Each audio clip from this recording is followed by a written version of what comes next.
বিকাল হলেই মনটা কি খাই করবেই, তাই আজকে একটা মন গড়া স্ন্যাক্স আইটেম বানালাম।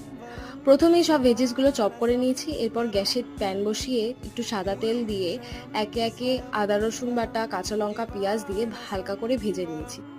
গাজর বিনসগুলো দিয়ে ভালো করে মিশিয়ে ঢেকে রাখলাম। হালকা সেদ্ধ হয়ে গেলে এরপর ক্যাপসিকাম দিয়ে ভালো করে মিশিয়ে নিলাম। এবার সবজিগুলোর মাঝখানে সাদা তেল দিয়ে হালকা গরম করে নুন, গোলমরিচ, সয়া সস দিয়ে ম্যারিনেট করে রাখা চিকেনগুলো দিয়ে দিলাম।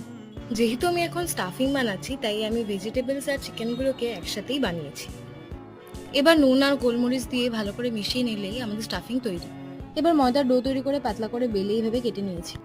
এবার মাঝখান থেকে স্টাফিং দিয়ে দুপাশ থেকে ফোল্ড করে সবগুলো ওপর নিচে আটকে দিলেই কিন্তু আমাদের 90% কাজ ডান। এরপর ডো তেলে ভেজে নিলেই আমাদের রান্না কমপ্লিট। মন করা হলে খেতে কিন্তু একটা স্প্রিং রোলের মতো হয়েছিল। যদি ভালো লাগে তাহলে একটা সাবস্ক্রাইব করো।